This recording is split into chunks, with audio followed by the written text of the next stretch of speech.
거룩한 주일 주 앞에 나와 예배하시는 여러분 모두에게 하나님의 크신 은혜가 함께 하시기를 축원합니다. 사순절 마지막 주간이고요. 그리고 이번 한 주간이 고난 주간이기도 합니다.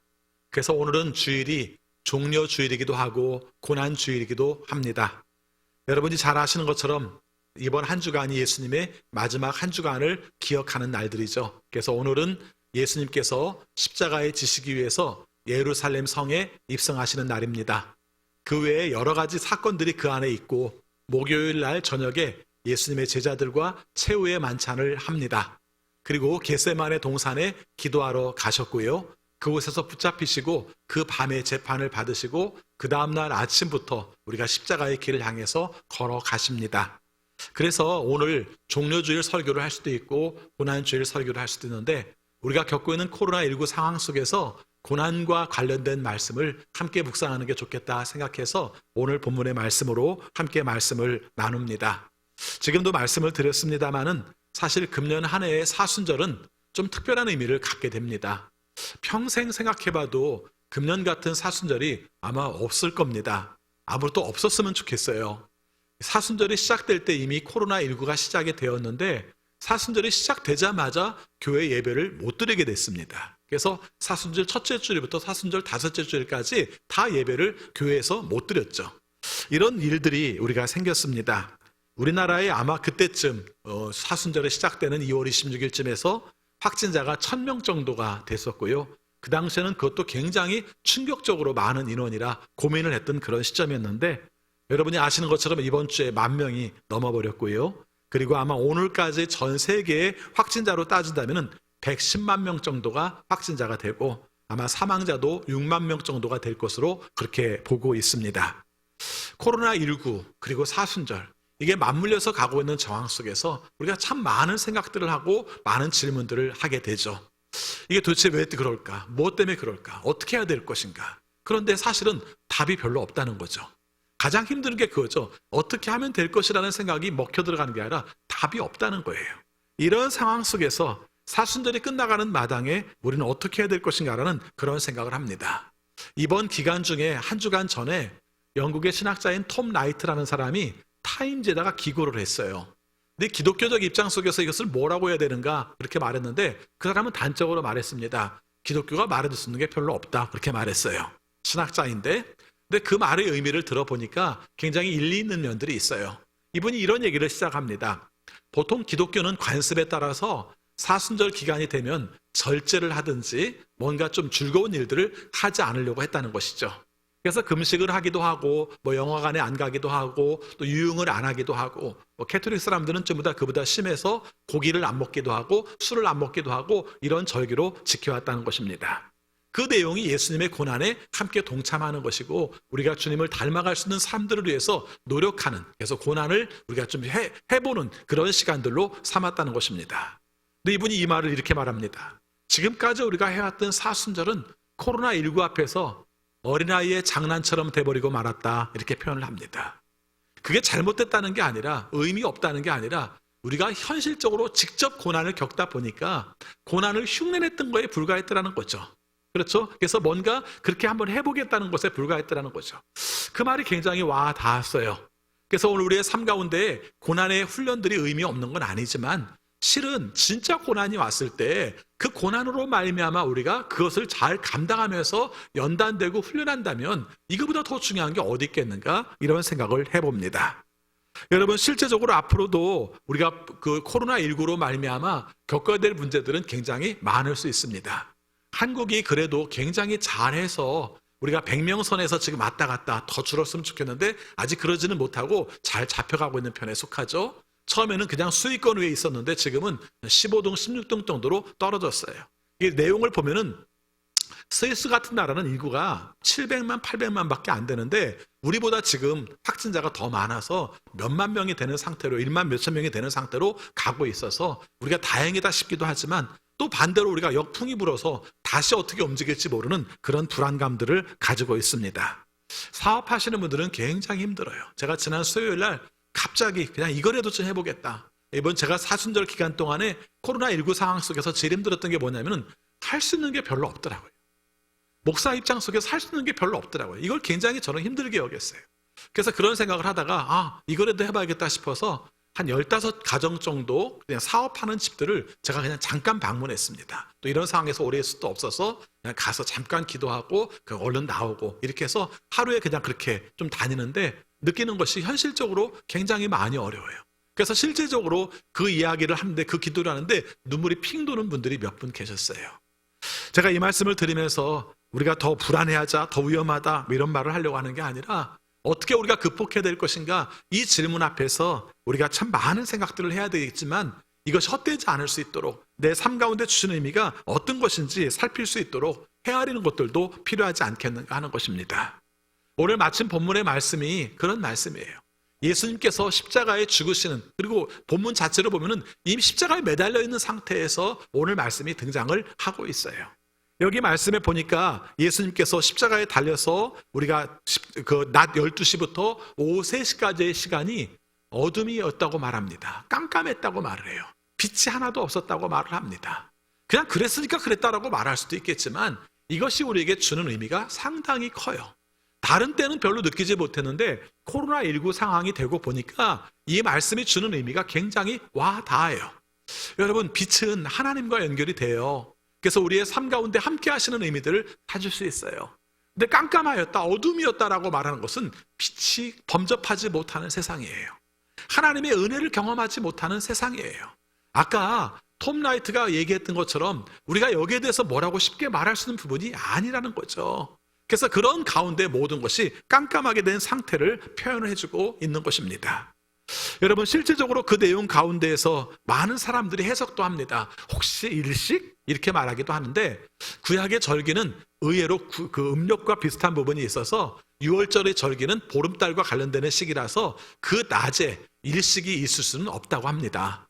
그렇다고 본다면 그것은 단순히 예수님의 죽으심과 연결되어서 세상이 어두워지는 그런 내용들로 표현할 수 있어요. 또 구약의 내용들을 살펴보니까 아모스 8장에 보니까 아모스 8장 9절에 보니까 이게 어떤 때 우리가 어두워지는가 이렇게 말합니다. 여호와의 날, 곧 하나님의 심판의 날이 이르면 백주에도 대낮에도 온 땅이 캄캄하다 이렇게 표현합니다. 그러면 그날은 일종의 심판의 날이었다는 겁니다. 예수님의 죽으시는 것이 심판이었다는 것입니다. 그런데 알고 보면은 심판을 받으신 분이 예수님이라는 겁니다. 물론 거기에 연결돼서 우리에게 주는 메시지가 있습니다만은 그 당장의 내용으로 보면은 예수님의 죽으심 자체가 예수님의 심판처럼 느껴지는 그 순간이죠. 예수님이 심판받으실 때 십자가 위에 계실 때 한 줄기 빛도 비치지 않았고 어둠 속에 깜깜하게 되었고 그런 가운데서 마치 하나님이 안 계시는 것 같은 상황을 예수님은 홀로 겪으셨다는 것입니다. 하나님이 안 계신 건 아니지만 그런데 하나님이 아무 일도 안 하셨어요. 빛으로 비춰주시도 않으시고 그 자리에서 구해주시도 않으시고 그냥 지켜보셨다는 것입니다.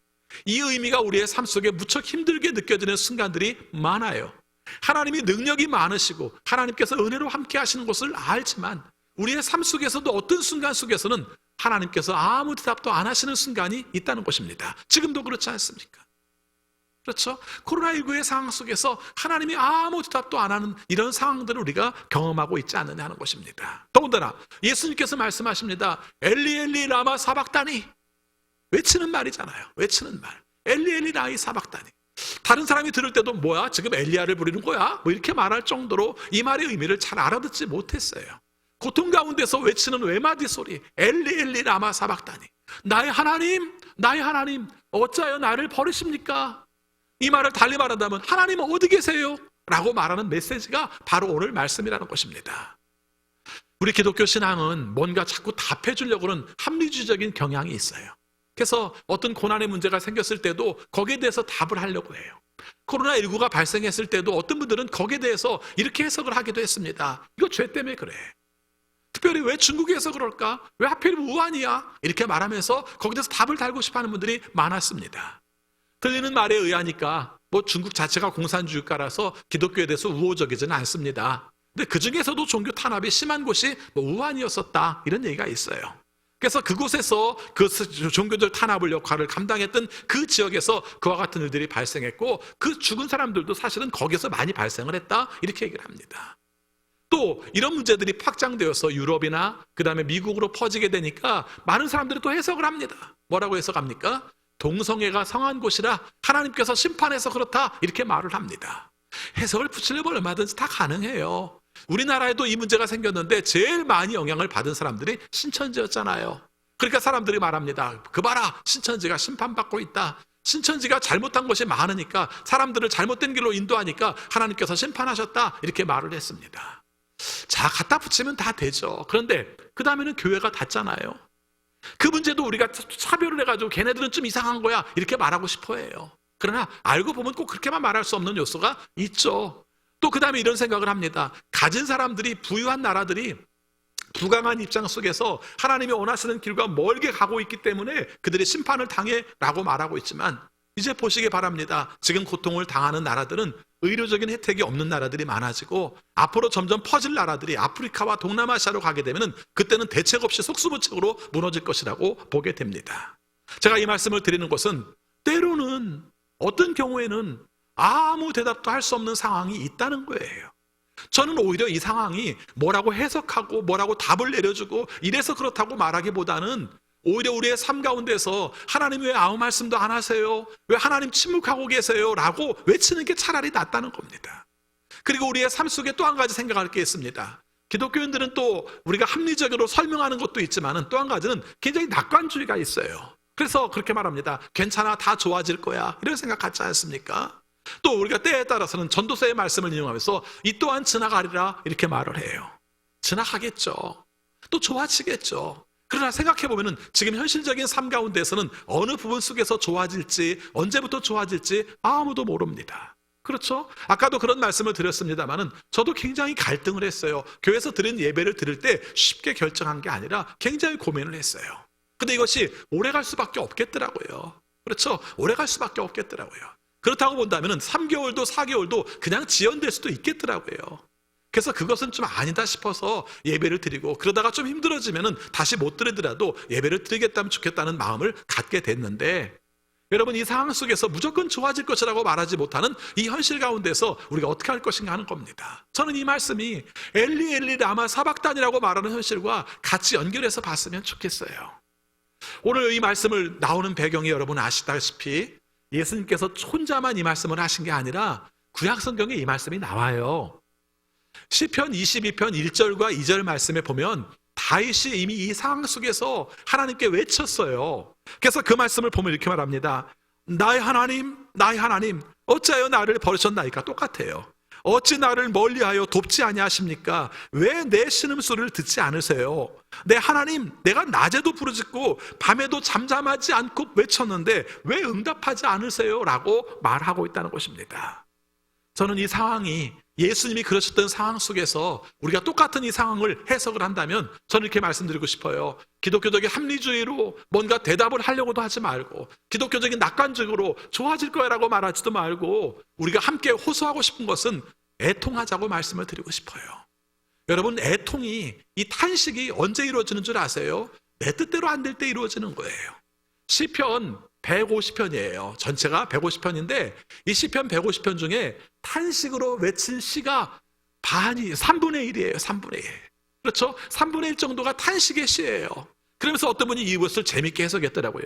사람이 사는 순간 중에 3분의 1은 잠자는 시간이니까 그렇게 따진다면 결국은 탄식인 시간 반, 탄식 아닌 시간 반, 이게 삶의 모습이다 이렇게 표현한 거예요. 자, 그렇게 생각을 한다면 오늘 우리의 삶 속에서 이 탄식의 자리가 내 삶 속에서 고난을 당하지만 왜 이런 고난을 당하는지 알지 못하는 그런 자리, 그런 내용 가운데서 뭘 해석하기보다는 하나님의 때를 기다리고 애통하면서 하나님의 도우심을 구하고 그리고 하나님의 뜻을 구하는 것이 필요하지 않겠냐는 것입니다. 탄식은 외침이기도 하지만 탄식은 애통이기도 해요. 내가 어찌할 바 알지 못하는 가운데서 하나님께만 매달리고 하나님께서만 함께 하시고 하나님 뭐라고 말씀 좀 해주세요 라고 말하는 게 탄식이에요. 그래서 오늘 우리의 삶 속에서 우리가 탄식하면서 애통했으면 좋겠어요. 하나님 이 상황을 굽어 살펴주세요. 하나님께서 멈추지 않으면 방법이 없어요. 우리가 사실은 굉장히 이것을 간절하게 가지고 있다고 생각하면서도 실은 이 문제를 가지고 그렇게 열심히 기도를 잘 못해요. 애들은 맨날 집에서 바글바글한데 어떻게 해야 되지? 이 걱정하고, 직장에서도 우리가 문제가 있어도 어떻게 해야 되지? 걱정하고, 또 자영업하는 사람들은 자영업함 가운데서 매출이 없음으로 말미암아 걱정하는데, 실은 이 문제가 멈춰지기를 위해서 간절하게 애통하면서 기도하지 못하고 있어요. 그래서 여러분들에게 당부합니다. 아무것도 할 수 없을 때, 어쩔 바 알지 못할 때, 이때는 애통하는 겁니다. 그리고 주님께 도우심을 구하는 거예요. 하나님 불쌍히 여겨주세요. 기도가 뭐가 필요합니까? 그거밖에 없어요. 나를 불쌍히 여겨주세요. 우리 현실을 불쌍히 여겨주세요. 하나님께서 불쌍히 여기심으로 말미암아 이 현실을 극복하게 해주세요. 이게 우리가 드려야 될 기도의 내용이라는 것입니다. 그리고 눈물 좀 흘리세요. 그렇죠? 내 삶 가운데 이 현실을 바라보면서 눈물을 흘리세요. 제가 이번에 겪으면서 아무것도 할 수 없었다는 말씀을 드렸는데 이게 나를 굉장히 힘들게 했어요. 내 평생에 이런 경험들을 처음 해봤어요. 근데 이 평생의 경험이 내 삶 가운데서 내 뒤에 있을 내용들에 대해서도 많이 생각하게 했고요. 그 다음에 하나님께서 원하시는 뜻도 많이 생각하게 됐어요. 그래서 이런 과정을 통해서 호소하면서 하나님께 외치면서 하나님의 도우심을 구하시는 여러분들이 되시기를 바라겠습니다. 예수님을 생각해 봅니다. 예수님이 하나님의 아들이었어요. 이 땅에 오셔서 우리를 구원하기 위해서 십자가에 죽어야 한다는 것도 아셨어요. 그것을 해서 오셨어요. 그러나 그가 그런 가운데서 혼자잖아요. 여러분 삶 가운데서 다 힘든 것도 어떤 것도 힘든 거지만 정말 힘드는 게 혼자라는 게 힘들어요. 십자가에 계셨을 때 예수님의 편을 드는 사람은 없었잖아요. 오직 외칠 수 있는, 그리고 함께 도와줄 수 있는 분은 하나님밖에 없다고 생각했지만 사실은 하나님도 도와주지 않으셨다는 겁니다. 또 도와줄 수 없는 현실을 여러분이 아시잖아요. 예수님이 그렇게 오시게 된 것이 하나님의 뜻이었고 하나님의 계획이었고 그것으로 우리를 구원을 이루고자 하는 하나님의 심정이 드러나는 자리가 바로 그 자리죠. 아프지만 안타깝지만 그렇지만 그 상황에서 예수님을 죽지 않게 할 수 없는 그 상황, 이 상황이 바로 하나님의 자리였고 하나님의 상황이었다는 것을 말씀할 수 있습니다. 지금 우리가 겪고 있는 현실의 내용들에 있어서도 저는 잘 모르겠어요. 하나님이 어떤 뜻으로 말씀하시는지, 우리가 어떻게 생각하기를 원하시는지, 어떻게 돌이키기를 원하시는지 잘 모르겠지만 그래도 감히 그 문제와 함께 연결시켜서 예수님의 소리를 기다리는 자리로 우리가 함께 바라보면 어떻겠는가 하는 것입니다. 그래도 희망적인 건요, 시편 22편 다음에 23편이 나온다는 겁니다. 이해되세요? 시편 22편 다음에 23편이 나온다는 거예요. 그 긴 시간 동안 어떤 일이 있었는지 모르지만 우리가 말한 것처럼 애통하며 탄식하며 하나님께 부르짖음 가운데에서 그 다음 나온 말씀이 바로 시편 23편이에요. 그 중에서도 4절 말씀입니다. 뭐라고 말합니까? 내가 사망의 음침한 골짜기로 다닐지라도 해를 두려워하지 않을 것은 주께서 나와 함께 하심이라는 말씀이죠. 그게 우리를 살려요. 원인을 알아서 낙관적이어서 살리는 게 아니라 주님께서 나와 함께 하시는 것을 알기 때문에 우리를 살리는 것을 경험하게 됩니다. 또 한 가지 말씀드리고 싶은 건요, 하나님께서 무능력한 것처럼 아무것도 안 한 것처럼 계실지 모르지만 사실은 그 자리가 하나님께서 우리의 아픔과 함께 하시는 자리라는 거예요. 로마서의 말씀에 의하면 우리들의 삶 가운데 성령께서 탄식한다는 말을 해요. 저는 그 말씀을 굉장히 자주 묵상하고 그런 많은 생각들을 해요. 내가 힘들고 내가 어렵고 때에 따라서 내가 잘못된 길로 가고 있을 때 우리 안에서 탄식하신다는 것은 나와 함께 아파하시고 나의 잘못된 모습 가운데서 아파하시는 모습이 그 가운데 있다는 것을 말씀하고 있어요. 우리가 겪고 있는 외로움과 우리가 겪고 있는 고통, 우리가 겪고 있는 많은 두려움의 문제 속에서 하나님이 함께 하시기를 바라겠습니다. 특별히 우리가 겪고 있는 문제 중에 많은 것들이 있지만 사실은 두려움이 굉장히 커요. 저는 코로나19가 끝나고 났을 때 우리의 신앙의 모습들이 어떨지에 대해서도 굉장히 많이 생각을 해요. 그렇죠. 사랑은 두려움이 없고 하나님이 계신 곳에 두려움이 없다고 말을 하는데 전염병이라는 것이 그 속성상 우리의 삶 가운데 상당한 두려움을 주고 있다는 것이죠.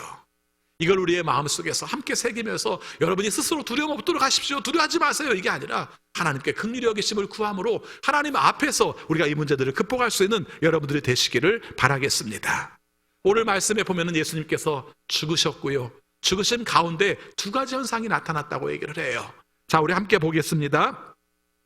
예수님께서 죽으셨을 때 나타난 현상 51절 전반부입니다. 같이 읽습니다. 그런데 보아라, 성전 휘장이 위에서 아래까지 두 폭으로 찢어졌다. 짤막하게 지나가는 이야기예요. 그런데 이것이 우리에게 상징하는 바는 굉장히 큽니다. 여러분, 예수님께서 죽으셨더니 성전의 휘장이 둘로 갈라졌다, 이런 얘기예요. 뭐 여러분이 아시겠습니다만은 성전에는 성전 하나에 건물이 나눠져 있어가지고 하나는 성소, 하나는 지성소라고 구별이 돼 있었다고 합니다. 그 성소는 일반적으로 하나님 앞에 제사를 드리는 자리고요. 지성소는 대제사장이 들어가서 하나님께 기도를 하고 향을 피웠던 곳이에요. 그것도 대제사장이라고 다 가는 것이 아니라 제사장들끼리 심지를 뽑아서 그 가운데서 뽑힌 사람이 그 역할을 감당해서 그 해의 책임을 맡은 사람이 들어가서 대제사장이 하나님께 기도를 드리는 자리. 그래서 아무로 들어갈 수도 없고 제사장도 하나님 앞에 온전하지 못하면 죽는 자리. 그래서 구별된 자리예요. 그래서 성소에서 지성소로 넘어가는 것은 아무나 할 수 없는 것이죠. 그래서 대리인을 통해서 하나님께 나가는 자리가 바로 그 자리였다는 것이죠. 근데 그게 찢어졌다는 것입니다. 또 한 가지 해석도 있어요. 우리가 성소의 지성소의 문제만이 아니라 성전과 마당과의 관계 속에서도 경계가 있었다는 것입니다. 여러분들이 말씀을 들으면서 가끔 떠오르는 내용 중에 하나가 성전에 관한 이야기를 할 때 여인의 뜰, 그 다음에 이방인의 뜰 이런 말을 들어봤을 거예요. 그 이야기는 너는 여기까지밖에 못 와 이야기거든요. 그래서 여인의 뜻은 여인들이 머물 수 있는 마지막 지점, 이방인의 뜰은 이방인들이 마지막까지 올 수 있는 지점, 이게 바로 이방인의 뜰, 여인의 뜰의 자리였어요. 그리고 이제 남자들, 유대인들만 성소로 들어갈 수가 있었던 것이죠. 그런 내용이었다고 본다면 여기에서도 휘장이 찢어지는 문제로 말할 수가 있는 거예요. 그럼 이것은 굉장히 중요한 의미를 가지고 있습니다. 예수님께서 십자가에 죽으시고 우리를 구원하심으로 말미암아 하나님과 우리와의 관계 속에서 막혀있던 담이 무너졌습니다. 하나님과 우리와의 경계가 사라졌습니다. 하나님과 우리와의 관계의 구분이 없어졌습니다. 그래서 대제사장을 통하지 아니하고 우리가 직접 하나님께 나갈 수 있도록 했고 하나님께 용서받아서 하나님과의 관계가 친밀하게 되었습니다라는 뜻이 첫 번째 뜻이고요. 두 번째 뜻은 굉장히 놀라운 의미를 갖게 되죠. 하나님 앞에 구원을 받아서 하나님과 우리가 친밀한 관계가 됨으로 말미암아 그것으로 인하여서 다른 사람들과의 관계에서도 경계가 무너졌습니다. 이렇게 말합니다. 사도 바울은 이 면을 이야기할 때마다 강조를 많이 합니다. 우리는 그리스도로 말미암아 하나 되었습니다. 그러므로 우리 모두는 다 하나입니다. 이 말을 자주 해요. 근데 우리가 이 말을 좀 오해해서 우리 태장성교회 식구들은 하나예요. 우리 구역은 하나예요. 우리 귀관은 하나예요. 이렇게 착각을 해요. 근데 그게 아닙니다. 그런 뜻이 아니에요. 우리의 삶 가운데서 하나 되었습니다라는 것은 차별이 없습니다라는 뜻이에요. 아까 말한 것처럼 유대인과 이방인이 차별이 없어요. 남자와 여자가 차별이 없어요. 그리고 주인과 종이 차별이 없어요. 이런 문제예요. 여러분 생각해 보시기 바랍니다. 우리가 예수님께서 죽으신 사건 2000년 전의 상황으로 본다면 주인과 종이 차별이 없다는 건 파격적인 혁명이에요.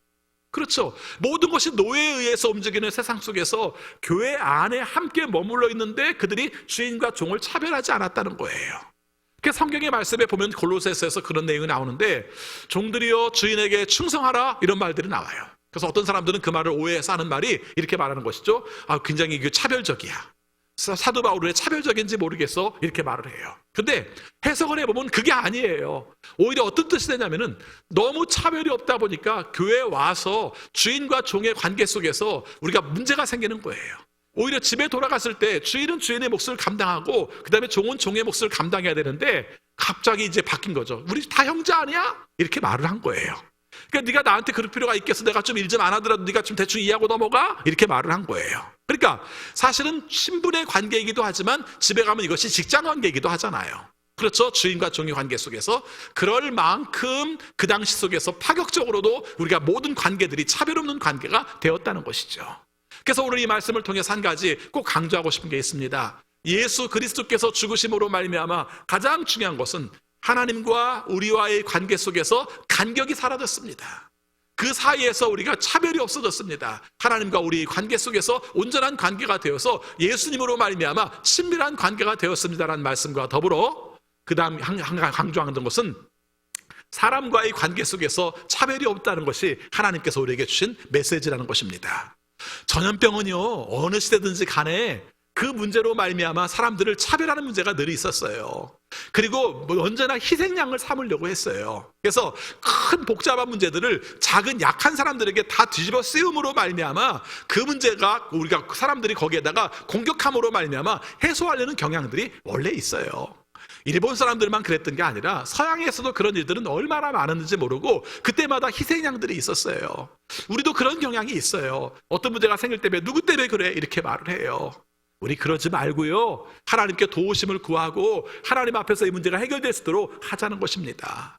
우리가 감염이라는 게 어떻게 걸리는지 아무도 몰라요. 사실은 최선을 다해서 조심하고 안 걸리려고 노력을 하지만 사실은 걸린 사람들도 자기가 어떻게 걸리는지 몰라요. 그래서 걸린 사람 비난하지 말고요. 오히려 얼마나 걸리면 아프겠어요. 제가 들은 얘기인데 우리가 생각할 때 감염 티켓 뭡니까? 검사하는 내용들도 그렇게 쉽지가 않답니다. 목구멍에다 이렇게 집어 넣어서 하면은 굉장히 답답하고 힘들대요. 근데 그것을 아픈 사람들은 얼마나 힘들겠어요. 그런 시각 속에서 바라봐야지 정죄한다고 이게 문제가 해결됩니까? 하나님께서 우리에게 주신 교훈들은 이런 것들을 깨달아서 우리가 성숙해 가기를 하나님께서 원하신다는 것입니다.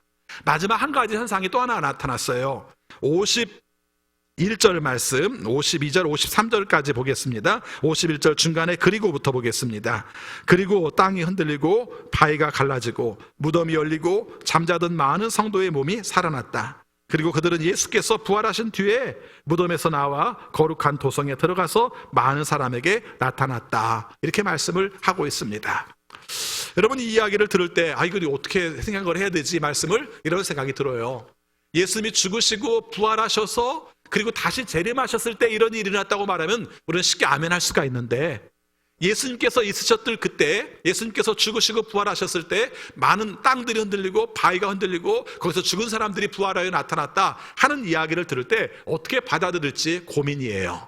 그렇죠? 성경에 써 있으니까 믿으면 되죠. 근데 믿으면 되는데 중요한 건 우리의 삶 가운데 어떤 의미로 이것을 받아들여야 되는지 이걸 말씀하고 있는 거예요. 여러분 구약 성경에는 묵시라는 게 있어요. 하나님께서 그 의미를 부여하기 위해서 말씀하신 내용들이 있는데 이 내용과 근접한 내용들이 에스겔서 37장에 나와요. 에스겔 37장 어디서 많이 들어본 것 같지 않습니까? 지난주에 설교 본문이에요.